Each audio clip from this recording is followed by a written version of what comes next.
We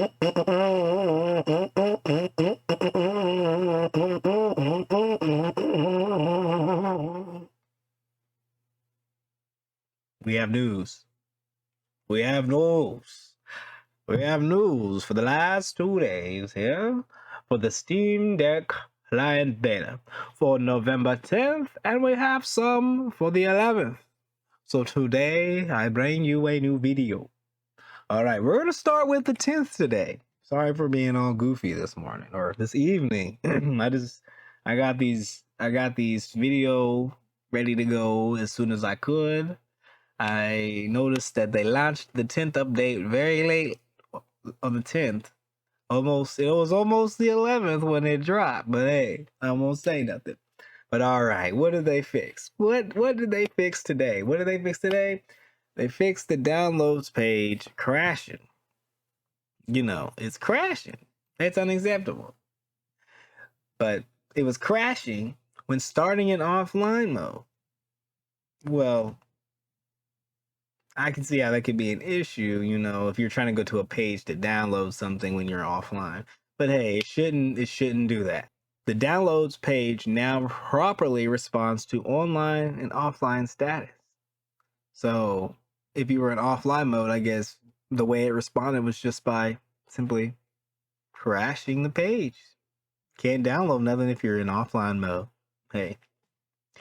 The virtual keyboard now has a maximum width, so it doesn't stretch to an unstable size on large screens in dock mode. That is good. That is good. So that means if you are linking your Steam Deck up to a TV or monitor, it's no longer going to stretch across the entire size of that device. That's the only thing I can assume. I'm going to need to test this out a little bit further, and if I find any issues myself, I'll make a video letting you'll know what I found. And if I don't find anything, then I won't make a video. But if you want me to, smash the like button, and I'll make video. I'll make video over virtual keyboard looking weird on a TV. But next up we have here, this is focusing in on the desktop mode. Focusing in on the desktop mode here, you see. So they fixed an issue preventing the virtual keyboard from accessing the clipboard and being able to perform paste operations. All right. So this is, again, mostly for the desktop mode on the Steam Deck. So if you are using your Steam Deck as a desktop or a smaller PC and hooking it up to various peripherals, get your mouse, you got your keyboard, got your monitor all linked up so that you can do a little work on the go when you're not playing video games, this right here is for you. The virtual, well, not the virtual keyboard, but it's if you are, trying to type something on the keyboard here and you can't copy and paste it over. So I guess it would be for those people too. Probably less of an issue when you're using an actual mouse and keyboard, but again, as I digress. So they fixed duplicate dialogues, for example, the uninstall dialog after opening the standalone keyboard or controller configurator. I don't like when I open up a window and then like 5 of the same dialogues trying to tell me to do the same thing. I know that can get very frustrating and get on the nerves of individuals when they're trying to do that. Most of this doesn't really affect me considering I mostly use the Steam Deck in its Steam OS. I don't go to the desktop mode. I use the natural game handheld, console default.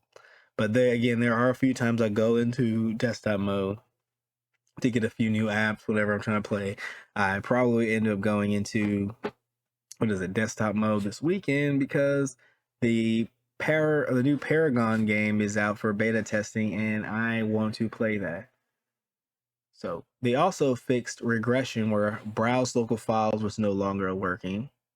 That'll be good because you need that if you're going to be, messing around with the desktop mode and, adding various add-ons and updates. Because I know some people do like a few little boot updates for optimization for their Steam Deck so they can get the most out of there.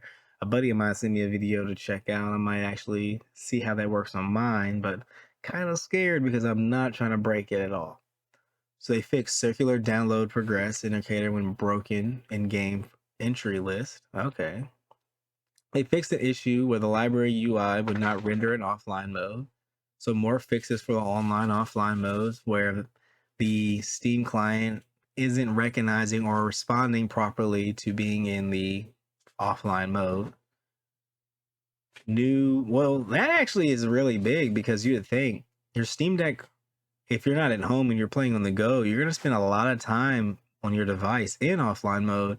And if a lot of these pages don't work or respond properly, then that's a lot of that'll add to a lot of downtime or hiccups that you aren't really trying to go through when you're playing the game or trying to play games and use the device. So they have new big picture mode. So this may be a redo of the old big picture now that they're trying to include the Steam Deck in the overall picture and scope of their devices. So they fixed an issue where custom artwork and local screenshots were not found when running the new big picture. Okay.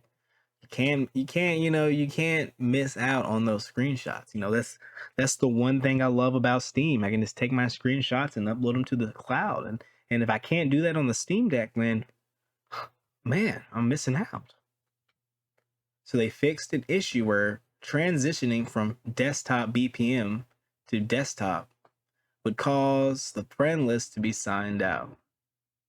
Last last last update, they had an issue where we were on desktop mode, you couldn't move your friends list. And now there's an issue with big picture mode where if you switch between desktop and big picture mode and back, you sign out. So I wonder if this is an issue with it potentially with the online offline status in there, because they have been making a few changes to that, as well as there have been issues where whenever you go into standby, you aren't signed in any longer. So I wonder if for some reason when you go between desktop and big picture mode, if it standbys it for a second and it potentially causes it to bug out and log you out, and then you be signed out of your friends list. So it'd be interesting to see how they fix this and where they go from here, and what issues arise as they go forward. Because after reading these for a while, you can see a similarity where they fix one thing and then something else is broken. They fix an issue where advanced display settings were not visible outside of the Steam Deck, but that's annoying. Yeah, I actually have had issues with advanced display settings because I was trying to extend my desktop, but they fixed an issue where the old big picture mode was started from the checkbox and settings interface specified that big picture mode should be the startup UI, even though new big picture was specified. Someone forgot to delete some legacy code.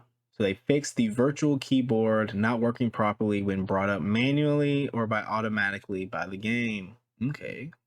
It's not in big picture mode, but I've actually been having issue with my virtual keyboard in Steam OS, like the regular Steam operating system, where I try to pull it up and it would show up, and then I would try to type using the virtual keyboard, and it wasn't the words weren't working properly, I guess you could say, because they wouldn't let me to type. It's mostly been with Fallout. So I wonder if this will translate over to the regular Steam Deck OS, and if not, I probably need to report that because that has been an issue that's been bugging me. What do we have here for November 11th? The Steam Deck client beta update. We have one small fix. So they fixed the cancel button in the Wi-Fi password dialog for a new connection, causing the current network to disconnect. Now, that is a big fix here. Even though it's a small fix, I think that's a big fix because there's no reason hitting cancel on one window should cause the I guess the underlying view to have an interaction.